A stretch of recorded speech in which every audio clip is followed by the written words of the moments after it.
मैं अमित शर्मा आप सभी का हमारे यूट्यूब चैनल कोचिंग वाले भैया में स्वागत और अभिनंदन करता हूं।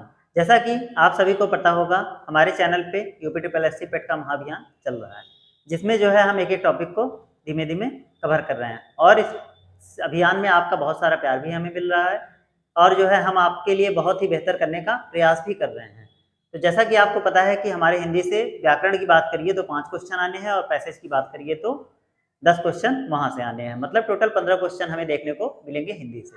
अब आइए हम एक एक करके जो है हिंदी की प्रैक्टिस करते हैं। जैसे कि अगर पहले हम टॉपिक की बात करें तो वो है हमारा संधि। संधि से जो है हमारे क्वेश्चन देखने को मिलेंगे पेपर में।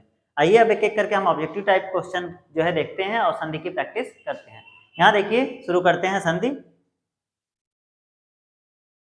देखिए सबसे पहला क्वेश्चन बोला हुआ है, दो वर्णों के मेल से होने वाले विकार को क्या कहते हैं। तो देखिए जब भी वर्णों की बात करता है, वर्णों का जो मेल होता है वो आपकी संधि होती है और उसका अलगाव होता है संधि विच्छेद। तो ये हमारा संधि हो गया। देखिए दूसरा, संधि कितने प्रकार की होती है। तो संधि आपकी 3 प्रकार की होती है। पहला स्वर संधि, दूसरा व्यंजन संधि और तीसरा विसर्ग संधि। देखिए फिर कह रहा है निम्नलिखित में से कौन स्वर संधि का प्रकार नहीं होता है। देखिए स्वर संधि के 5 प्रकार होते हैं।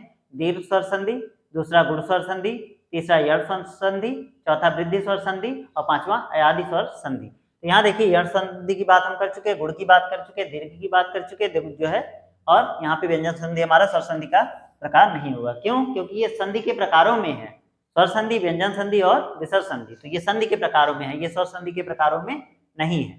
आइए अगला क्वेश्चन देखते हैं। यहाँ देखिए बोल रहा है सदैव में कौन सी संधि है। तो सदैव में कौन सी संधि की बात करेगा तो देखिए ये यहाँ पे वृद्धि संधि होती है। वृद्धि संधि देखिए जब भी आपको लगभग अ की मात्रा या ओ की लगभग दिख जाए तो वहां हमारा जो है मुख्यतः जो है वृद्धि संधि ही होती है। तो देखिए सदैव की बात कर रहा है, सदैव में वृद्धि संधि। फिर देखिए कह रहा है निम्नलिखित में से सही संधि विच्छेद का चयन कीजिए। देखिए पत्रधन अलय नहीं होता है, पत्रधन आलय होता है। फिर मरणधन असन्न नहीं होता है, वो मरणधन आसन्न होता है। फिर देखिए वीरधन अंगना, यहाँ देखिए वीरधन अंगना, ये हमारा सही आंसर है। देखिए फिर यथाधन आर्थ नहीं होता है, यथाधन अर्थ होता है। तो हमारा सही आंसर क्या होगा? वीरधन अंगना। फिर देखिए उन्माद, उन्माद का संधि विच्छेद होगा। देखिए उन्माद का संधि विच्छेद होता है उद्धन माद। उद्ध का मतलब हलंत लगता है, तो वहां पे कौन सी संधि होगी? अगर प्रकारों की बात करेगा तो व्यंजन संधि, और अगर हमसे इसका संधि विच्छेद कर रहा है तो पूछेगा तो देखिए उद्धन माद। यहाँ देखिए फिर आगे, यहाँ देखिए दुरासा का सही संधि विच्छेद है। तो दुरासा का जो संधि विच्छेद होता है दूधन आशा, मतलब उसमें जो है विसर्ग का चिन्ह लगा हुआ होता है। तो देखिए यहाँ पे लगा हुआ है दूधन आशा। यहाँ देखिए दूधन आशा। फिर देखिए आइए अगले क्वेश्चन की तरफ। यहाँ देखिए फिर आपसे क्वेश्चन पूछा हुआ है निम्नलिखित में से कौन एक संधि का प्रकार नहीं है। अब देखिए अब यहाँ हमें संधि के प्रकारों की बात कर रहा है। तो संधि के प्रकारों में देखिए हम पढ़ चुके हैं स्वर संधि, व्यंजन संधि और विसर्ग संधि। यहाँ पे अनुस्वार संधि ये हमारे प्रकारों में नहीं है। यहाँ देखिए अनुस्वार संधि। देखिए पवित्र का सही संधि विच्छेद क्या होगा। तो पवित्र का सही संधि विच्छेद होगा पोधन इत्र होता है। ये आपकी वो अयादि संधि में आता है, क्योंकि अयादि संधि में जो आय आव आता है। तो पवित्र का सही संधि विच्छेद क्या होगा? पोधन इत्र होगा। आइए अगला क्वेश्चन देखते हैं 10वां, जो कि हमसे पूछा हुआ है सुक्ति का सही संधि विच्छेद होगा। तो सुक्ति का सही संधि विच्छेद होता है सूधन उक्ति। देखिए पहला नंबर हमें मिल रहा है सूधन उक्ति।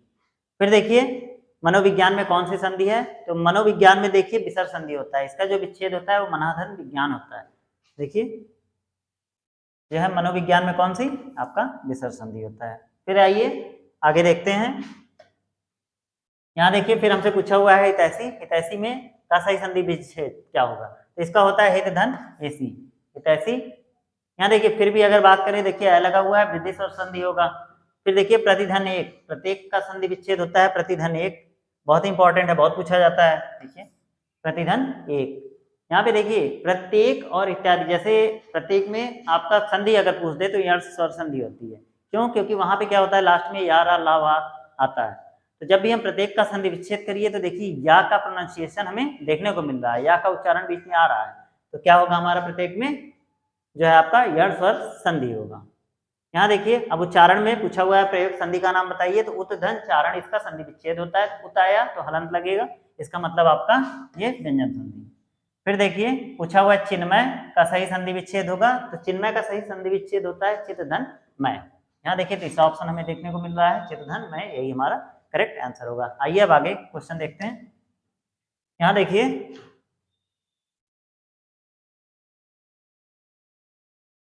अब बात कर रहा है तथैव, तथैव का सही संधि विच्छेद होगा तथा धन एव। यहाँ देखिए तथा धन एव होता है। अब देखिए यहाँ भी आएगी मात्रा आपको दिख रही है, तो मैं बताया हूँ कि जब भी ये मात्रा देखने को मिले तो वहां लगभग मतलब आपका द्वितीय स्वर संधि ही होता है। देखिए तथा धन एव। अब देखिए पूछ रहा है आपसे उड्डयन का सही संधि विच्छेद होगा, तो उड्डयन का सही संधि विच्छेद होता है उद्धन डयन। यहाँ देखिए यहाँ भी हलंत लगा हुआ है, तो ये कौन सा होगा व्यंजन संधि। फिर देखिए पूछ रहा है आपसे गायक, गायक का सही संधि विच्छेद होगा, तो गायक का सही संधि विच्छेद होता है गय धन अक, वो होता है आपका गायक। अगर संधि की बात करें कौन सी संधि है, तो अयादि संधि होगी। देखिए पवन हो गया, जो है गायक हो गया आपका, तो इन सब में क्या होता है नायक हो गया, तो इन सब में आपका अयादि संधि होती है। देखिए अब नमस्ते का सही संधि विच्छेद पूछ रहा है, तो नमस्ते का सही संधि विच्छेद होता है नमाधन ते। यहाँ देखिए यहाँ आपको विसर्ग देखने को मिल रहा है, विसर्ग का चिन्ह, तो ये कौन सी संधि होगी विसर्ग संधि अगर संधि की बात करें तो। आइए अगला क्वेश्चन देखते हैं।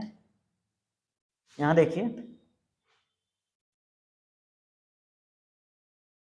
देखिए दीर्घ स्वर संधि छांटना है हमें कि दीर्घ स्वर संधि कौन सा होता है। देखिए दीर्घ स्वर संधि, देखिए अब जो है जहां भी आप जो है दीर्घ स्वर संधि में मतलब होता क्या है कि दो जो है छोटे स्वर, मतलब जैसे आ छोटा छोटा मिलके बड़ा हुआ, छोटी छोटी मिलके क्या होगी बड़ी ही होगी। यहाँ देखिए आपको जो है पहले हम उच्चारण करते हैं तो हमें देखिए चीजें क्लियर हो जाएंगी। देखिए देवधन इंद्र होता है देवेंद्र हो गया। यहाँ देखिए महाधन ऋषि होता है महर्षि होगा, तो महा में आ और री में री मिला, तो ये नहीं हो सकता। देखिए गिरिधन इंद्र की बात करिए तो गिरी के लास्ट में ही और इंद्र में भी ये आ रहा है, तो मतलब ये कौन सा होगा हमारा दीर्घ स्वर संधि होगा, छोटा और छोटा मिलके बड़ा हो गया। यहाँ देखिए गिरिंद्र हो गया।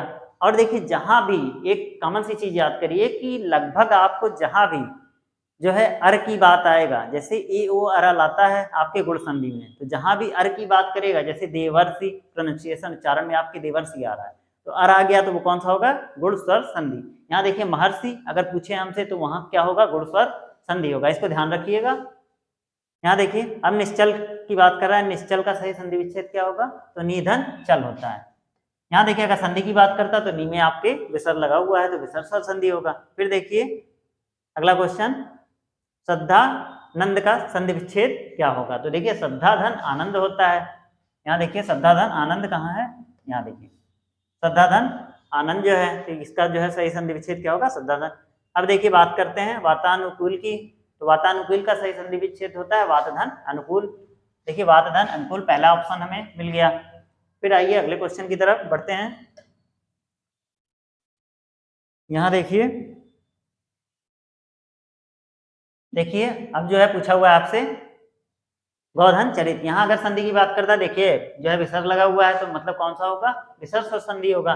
लेकिन जो है इसका हमसे संधि पूछा है, मतलब मिलाने पे हमें क्या बनेगा, तो गौधन चरित में बनता है आपका गौचरित। यहाँ देखिए तीसरा ऑप्शन हमें मिला।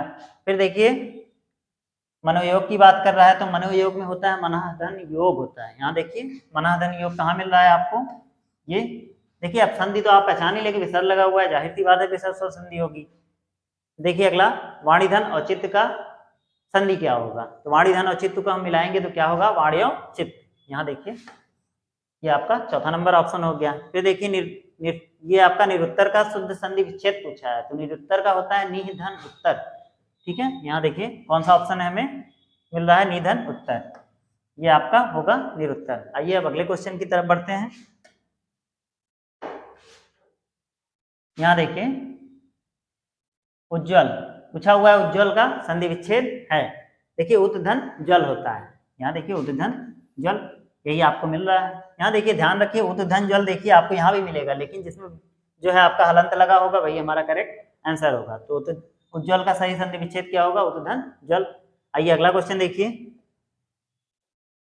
पुस्तकालय में कौन सी संधि है पूछा हुआ है, तो पुस्तकालय में हमारी कौन सी संधि होगी, देखिए पुस्तक धन आलय होता है, तो पुस्तक के लास्ट में जो आज जो है जुड़ा रहता है और जो है आलय का मिलके जो है बड़ा होगा, तो दो छोटे स्वर मिलके जब बड़ा स्वर बनाते हैं तो उसी को हम क्या कहते हैं दीर्घ स्वर संधि, तो पुस्तकालय में कौन सी संधि होगी? आपकी दीर्घ संधि।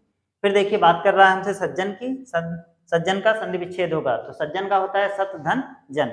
यहाँ देखिए सत जन जन, ये आपका करेक्ट आंसर होगा। फिर देखिए हमसे जो है पूछा जा रहा है भानुदय का सही संधि विच्छेद क्या होगा, तो भानुदय का सही संधि विच्छेद होता है भानुधन उदय। मगर यहाँ देखिए ध्यान देने वाली बात यह है कि यहाँ मात्रा की बात पड़ जाती है, मतलब कौन सी मात्रा लगेगी, छोटे ऊ की मात्रा लगेगी या फिर जो है बड़े ऊ की मात्रा। तो भानुदय में पहले भानु में छोटे ऊ की मात्रा लगती है। देखिए ये आपका दूसरा नंबर करेक्ट ऑप्शन होगा। देखिए आप छोटी छोटी चीजों को ध्यान देंगे तो वैसे अगर बड़े ऊ की मात्रा आपको ये पता होता तो 2 ऑप्शन तो वैसे भी कट जाते, एक ही ऑप्शन आपका बचता है। आइए अगले क्वेश्चन की तरफ बढ़ते हैं। यहाँ देखिए हमसे पूछा हुआ है संसार का सही संधि विच्छेद क्या होगा। देखिए संसार का सही संधि विच्छेद होता है समधन सार। यहाँ देखिए पूछा हुआ है संसार का सही संधि विच्छेद क्या होगा, तो संसार का सही संधि विच्छेद होता है समधन सार। देखिए वाकजाल की बात कर रहा है, वाकजाल का संधि विच्छेद क्या होगा, तो वाकजाल का संधि विच्छेद होता है वाकधन जाल। यहाँ देखिए दूसरा नंबर का ऑप्शन वाकधन जाल। फिर आइए अगला क्वेश्चन देखते हैं, निम्नलिखित में से किस शब्द में गुण संधि है। देखिए मैं इससे पहले जो है बता चुका आपको, गुण संधि में जहां भी लास्ट में ए ओ अर का प्रोनाउंसिएशन मतलब उच्चारण आता है वही हमारा क्या होता है, गुण संधि है। तो यहाँ देखिए आप अपने से अगर प्रोनाउंसिएशन करिए तो आपको ए कहाँ मिल रहा है, यही मिल रहा है लास्ट में जो है आपका ए ओ अर एल बनता है। देवेंद्र पढ़िए आपका ए आ रहा है यहाँ पे। देखिए इत्यादि की बात करिए तो यहाँ पे उच्चारण करिए तो यण संधि। हिमधन आलय होता है, हिमालय आपका देव स्वर संधि। फिर देखिए पोधन अन होता है पवन। यहाँ देखिए क्या होगा, गुण संधि पहचानने में कितनी आसानी हो गई हमें कि गुण स्वर संधि कौन सी है आपकी, देवेंद्र हो गई। आइए अगला क्वेश्चन देखते हैं। यहाँ देखिए अब बात कर रहा है हमसे दिगंबर की, तो दिगंबर में जो है प्रयुक्त संधि का नाम बताना है। तो दिक धन अंबर होता है, उसमें क्या होता है कि विसर्ग लगता है, तो यहाँ पे कौन सा होगा आपका व्यंजन संधि। देखिए यहाँ तक संधि के उसमें जो है हम लोग काफी चीजों को कवर कर चुके हैं और काफी इंपॉर्टेंट क्वेश्चन को जो है कवर किया गया है। आगे जो है हम जो है किसी और टॉपिक पे बात करेंगे, ऑब्जेक्टिव टाइप में हम प्रैक्टिस फिर जो है आगे करेंगे। देखिए संधि से संबंधित जो है हम जो है एक आधा और वीडियो ला देंगे जो है ऑब्जेक्टिव टाइप में, अगर आप उनको जो है कवर कर लेंगे तो लगभग सारी चीजें आपको संधि से संबंधित कवर हो जाएंगी। क्योंकि देखिए 5 क्वेश्चन पूछना है तो उसमें ऐसा नहीं है ना कि बहुत ज्यादा दे देगा, कुछ क्वेश्चन देंगे, अगर कॉमन सी बातों को भी हम ध्यान रखें तो हमारा आंसर सही हो जाएगा। तो अगले में देखिएगा हम जो है किसी और नई टॉपिक को लेके आएंगे, हिंदी से प्रैक्टिस कराएंगे आपको। आशा करता हूँ कि आपको जो है हमारी वीडियो पसंद आई होगी। तो वीडियो को जो है ज़्यादा से ज़्यादा आप जो है लाइक शेयर और सब्सक्राइब करें और कमेंट करें किसी तरह की जो है दिक्कत होने पे। तो आप लोग जो है ऐसे ही प्यार जो है अपना प्यार हमारे ऊपर बनाए रखें, हम भी आपके लिए कुछ बेहतर करने का प्रयास करते रहेंगे। Thank you so much.